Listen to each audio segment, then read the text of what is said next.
নমস্কার বন্ধুরা, রান্নার বন্ধন চ্যানেল থেকে সবাইকে স্বাগতম। সকল বন্ধুদেরকে জানাই হ্যাপি নিউ ইয়ার। আমার গলাটা বসে গেছে, প্রচুর পরিমাণে ঠান্ডা লেগেছে, হয়তো ভয়েসের একটু প্রবলেম হবে, তোমরা বুঝে নিও। আমি এখানে দেখো কাতলা মাছ নিয়ে নিয়েছি। আমি এই নিউ ইয়ারে দই কাতলা বানিয়ে দেখাবো। আশা করি রেসিপিটা তোমাদের ভালো লাগবে, তাহলে সঙ্গে থাকো আর দেখতে থাকো। আমি এখানে অল্প পরিমাণ নুন মাখিয়ে নেব। কাতলা মাছটা আমি হলুদ মাখাবো না। এইদিকে আমি গ্যাসে একটা কড়াই বসিয়ে দিয়েছি। আগে থেকে কড়াইটা আমি ভালো করে গরম করে নিচ্ছি। আমি পুরো রান্নাটাই সাদা তেলে করব, তাহলে সঙ্গে থাকো আর দেখতে থাকো। আমি নুন মেখে নিয়েছি। মাছগুলো আমি হালকা লাল লাল করে ভাজবো, খুব বেশি ভাজবো না, কারণ দই কাতলার মাছ খুব বেশি ভাজলে ভালো লাগবে না। আমি পুরোটাই অনুষ্ঠান বাড়ির স্টাইলেই রান্না করার চেষ্টা করেছি, আশা করি তোমাদের ভালো লাগবে। আমি কড়াইতে তেল দিয়ে দিয়েছি। তেলটা আমি ভালো করে গরম করে নিয়েছি। মাছটা যেন লেগে না যায় তার জন্য আমি একটু নুন দিয়ে দিয়েছি। এবার এক এক করে মাছগুলো আমি হালকা করে লাল লাল করে এপিট ওপিট আমি ভেজে নেব।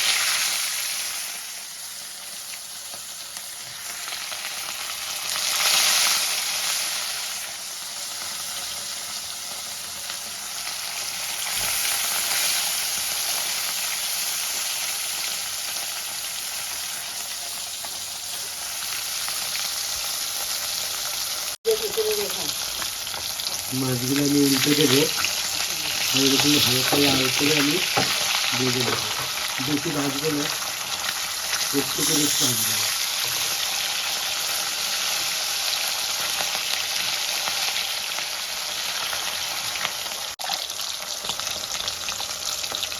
আমি মাছগুলো একটু চোখে হালকা লাল লাল করে ভেজে নিয়েছি। এবার আমি একটা প্লেটের মধ্যে তুলে নেবো, একটু বেশি আমি রাখবো না। আমি সবগুলো মাছ এরকম লাল করে হালকা ভেজে এরকম একটা প্লেটের মধ্যে তুলে নিয়েছি। মাছ ভাজা যথেষ্ট তেল রয়ে গেছে, এই তেলে আমি রান্নাটা কমপ্লিট করব। আমি এখানে ফোড়নে কিছু গোটা মশলা দিয়ে দেবো, তেজপাতা, লং আর দারচিনি। ফোড়নটা একটু ভেজে নেব। আর আমি এখানে দুটো মিডিয়াম সাইজের পেঁয়াজকে আগে থেকে সেদ্ধ করে একটা পেস্ট বানিয়ে নিয়েছি। পেস্টটা আমি দিয়ে দেবো।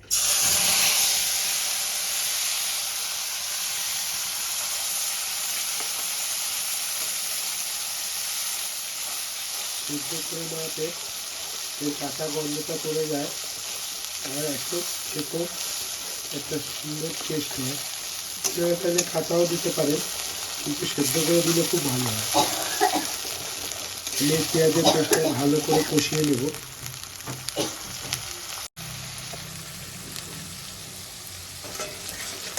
পেঁয়াজের পেস্টটা আমি এরকম ভালো করে কষাতে থাকবো।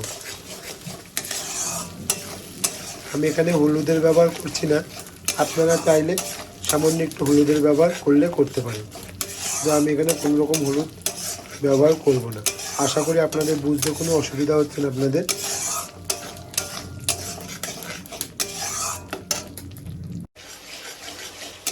পেঁয়াজটা আমার খুব ভালো করে কষানো হয়ে গেছে।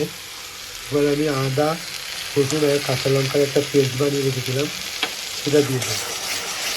আদা, রসুন, কাঁচা লঙ্কাটা দিয়েও আমি খুব ভালো করে কষাতে থাকবো, ওর কাঁচা গন্ধটা চলে যাওয়া পর্যন্ত।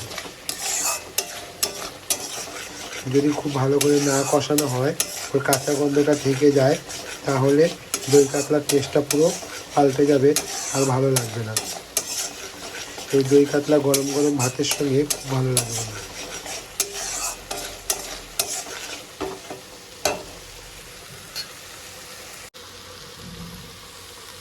আমি ভালো করে কষিয়ে নিচ্ছি। এবার আমি সামান্য নুন অ্যাড করব।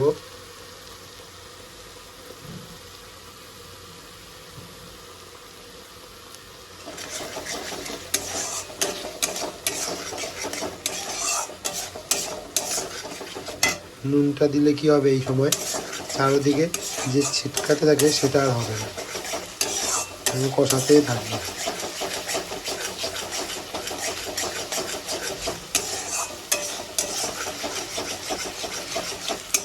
খুব সহজ আর খুব ঝটপট রান্না হয়ে যায় এই দই কাতলা। কিন্তু খেতে খুব টেস্টি এবং অসাধারণ লাগে।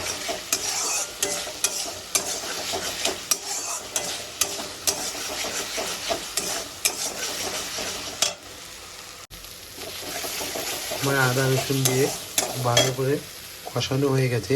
আমি এবার কাজু পেস্ট দিয়ে দেব। এখানে কাজু বাদামের পেস্ট দিয়েছি।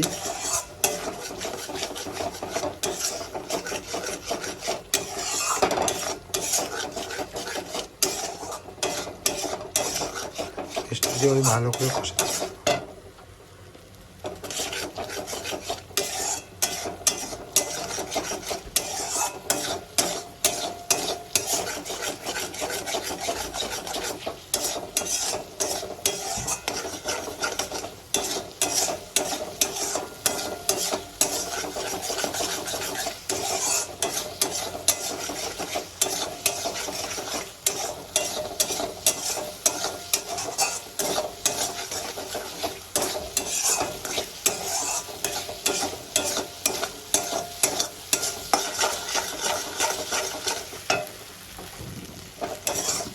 আমি যখন টক দইটা দেবো তখন আমি গ্যাসের ফ্লেমটা একদম কম করে দেবো, নাহলে একটু 5 মিনিটের জন্য বন্ধ করে তারপর আমি দইটা দেবো। যদি গরম অবস্থায় দইটা দিই তাহলে ফেটে যাওয়ার চান্স থাকবে। একটু ঠান্ডা করে দিলে আমার দইটা ফাটবে না।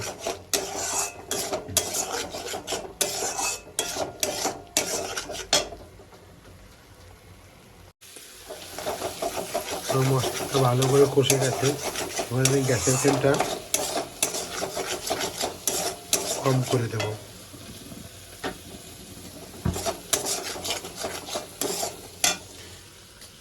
আমি আগে থেকেই মোটামুটি 150 গ্রামের মধ্যে টক দইকে ভালো করে ফেটিয়ে নিয়েছি। টক দইটা আমি দিয়ে দেবো।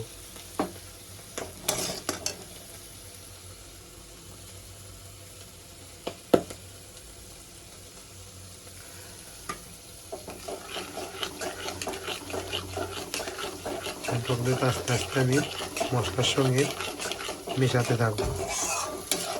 এই সময় কিন্তু গ্যাসের ফ্লেমটা বাড়ানো যাবে না, তাহলে কিন্তু দইটা ফেটে যাওয়ার পুরো চান্স থাকবে।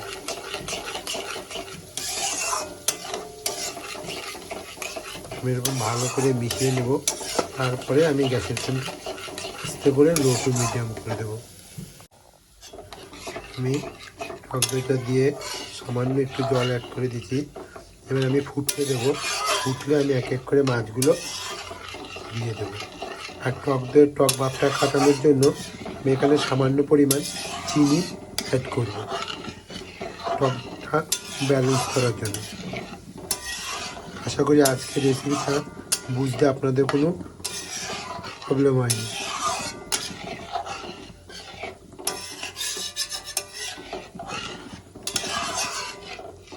আমি এখন সামান্য পরিমাণ চিনি অ্যাড করে দেব। সামান্য পরিমাণ চিনি দিয়ে দিয়েছি।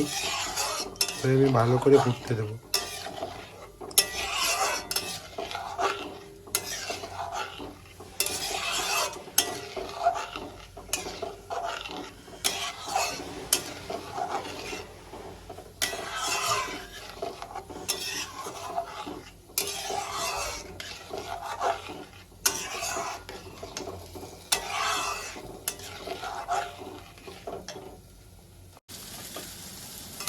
গ্রেভিটা আমার ফুটে এসছে।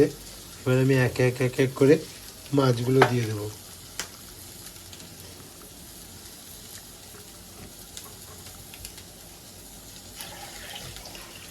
মাছগুলো দিয়ে আমি একটু ফুটিয়ে নেব। সবগুলো মাছ আমি দিয়ে নিয়েছি। এবার সামান্য একটু ফুটিয়ে নেব। আর উপর থেকে আমি কটা চেরা কাঁচা লঙ্কা দিয়ে দেব। সামান্য একটু ফুটলে আমি একটা প্লেটের মধ্যে নামিয়ে নেব। জলটা আমার ফুটে গেছে। গ্যাসের ফ্লেমটা আমি বন্ধ করে দেব। এই সময় আপনারা একটু নুনটা চেক করে নেবেন। তাহলে রেডি হয়ে গেল আমার দই কাতলা। একদম অনুষ্ঠান বাড়ির মতো অল্প উপকরণ দিয়ে ঝটপট বানিয়ে দেখিয়ে দিলাম। আশা করি আজকের রেসিপিটা তোমাদের খুব ভালো লাগবে। অনুরোধ রইল একবার হলো বাড়িতে ট্রাই করে দেখবেন। গরম গরম ভাতের সঙ্গে এই দই কাতলা খুব ভালো লাগে। খেতে। যদি ভালো লেগে থাকে তাহলে অবশ্যই লাইক কমেন্ট শেয়ার করতে ভুলবেন না, আর আমার চ্যানেলটা সাবস্ক্রাইবার করে নেবার অনুরোধ রইল। এবার আমি একটা প্লেটের মধ্যে ঢেলে নেব। আমি একটা প্লেটের মধ্যে ঢেলে নিয়েছি। দেখুন বন্ধুরা কি সুন্দর হয়েছে। এবার গরম গরম ভাতের সঙ্গে সার্ভ করে নেব।